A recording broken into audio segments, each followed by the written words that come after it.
जय मसीह की सभी को। आज हम हनन्या और सपेरा के बारे में अध्ययन करने वाले और इनके जीवन से हमको क्या सीखने को मिलता है, इस बात को देखने वाले हैं। तो आइए हम वीडियो को शुरू करते हैं। वीडियो को शुरू करने से पहले अगर आप चैनल पर नए हैं तो चैनल को सब्सक्राइब कीजिए, लाइक कीजिए, ताकि आने वाला वीडियो आप तक पहुंच सके। तो आइए हम वीडियो को शुरू करते हैं। अगर हम पढ़ते हैं प्रेरितों के काम उसका 4 अध्याय वचन 32, यहाँ से अगर हम पढ़ते हैं तो हमको समझ में आता है कि यहाँ के जो विश्वास करने वाले लोग थे, इनमें एकता थी और ये लोगों में कोई गरीब नहीं था, क्योंकि ये अपनी अपनी संपत्ति बेचकर प्रेरितों के चरणों के आगे रखा करते थे और जिस जिसको जैसी ज़रूरत थी वैसी वो बांट लेते थे और इस तरह सुसमाचार का काम के लिए उनको कोई भी कमी नहीं होती थी। और इनमें से ही एक पति पत्नी थे जिसका नाम था हनन्या और सपेरा। ये दोनों भी अपना खेत बेचे। आइए हम वचन से ही पढ़ते हैं। प्रेरितों के काम उसका 5वां अध्याय वचन 1। हनन्या नामक एक मनुष्य और उसकी पत्नी सपेरा ने कुछ भूमि बेची, मतलब इन दोनों ने अपनी जमीन बेची और उनके दाम में से कुछ रख छोड़ा। और इन लोगों ने क्या किया, अपनी जो जमीन बेची उसमें से कुछ अपने पास रख छोड़ा। और ये बात उसकी पत्नी भी जानती थी, मतलब इन दोनों की सहमति थी, है ना, कि हम अपना खेत बेचते हैं और इतना इसका पैसा आएगा, इतना हम प्रेरितों को दे देंगे और इतना अपने लिए रख देंगे।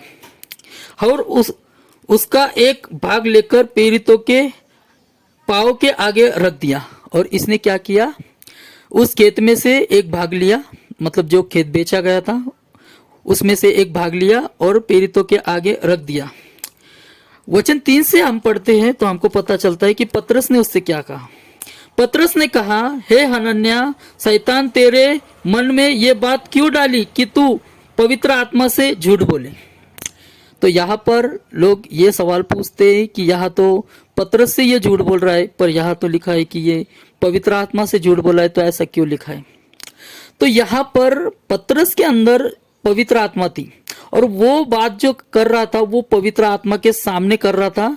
और पतरस से जब ये सब कह रहा था तो वो पवित्र आत्मा से भी कह रहा था। तो वहां पवित्र आत्मा मौजूद था और पवित्र आत्मा पतरस के द्वारा उसको पूछ रहा था कि ये जमीन तूने कितने में बेची और जितना भाग तू लाए उतने में भाग में ही तूने ये जमीन बेची। तो ये पतरस के द्वारा पवित्र आत्मा भी उससे पूछ रहा था और ये जो झूठ बोल रहा था वो पवित्र आत्मा से बोल रहा था। इसीलिए यहां पर लिखा है, ऐसा क्या लिखा है, तू पवित्र आत्मा से झूठ बोले और भूमि के दाम में से कुछ रख छोड़े। जब तक वो तेरे पास रही क्या तेरी न थी। मतलब यहाँ पतरस उसको कह रहा था कि तेरे को झूठ बोलने की क्या जरूरत थी, जो तेरी जमीन थी वो तेरी थी ना। अगर तू बोल देता कि ठीक है मैंने जमीन बेची, इतने मैंने लाके रखे और इतने मैंने रख छोड़े, तो वो तू रख सकता था क्योंकि वो तेरी थी। पर तू ये दावा कर रहा है कि मैंने मेरी पूरी जमीन बेची और उसका इतना ही हिस्सा आया और वो हिस्सा मैं आपके चरणों के आगे रख रहा हूं, तो ये तू झूठ बोल रहा है। तो तू ऐसा क्यों कर रहा है। और जब बिक गई तो क्या तेरे वश में न थी। मतलब अगर ये बेच दिया फिर भी वो उसके वश में थी, उसको ऐसी चालाकी करने की जरूरत नहीं थी कि देखो मैंने मेरी पूरी जमीन बेची और ये पूरा जमीन का ये मोल मैं आपके आगे रख रहा हूं, ऐसे बोलने की उसको जरूरत नहीं थी।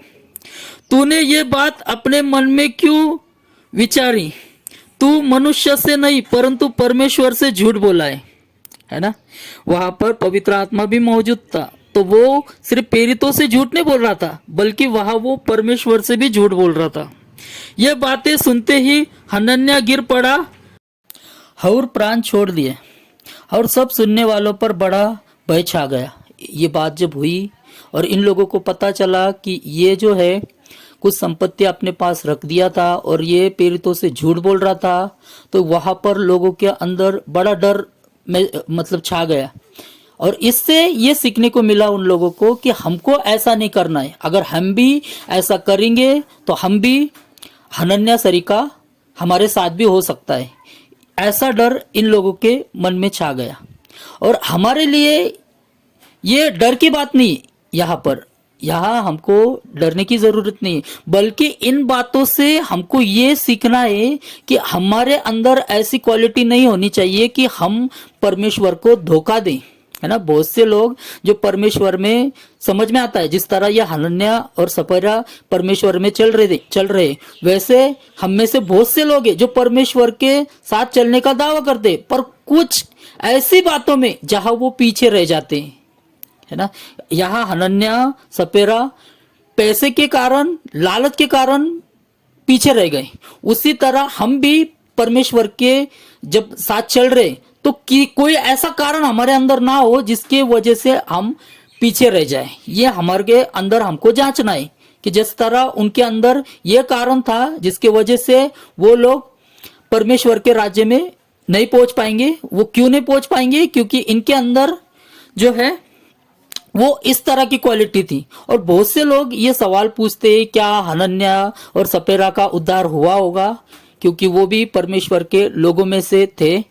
तो इसका जाहिर सा मतलब है कि इनके अंदर खोट थी और ये पवित्र आत्मा से झूठ बोल रहे थे। इससे ही हमको समझ में आता है कि ये लोग जो थे ये विश्वासी थे, पर इन लोगों का उद्धार नहीं हुआ था। अगर ये इन लोगों का उद्धार हुआ होता तो ये इस तरह का छल नहीं करते और ये पवित्र आत्मा के झूठ नहीं बोलते।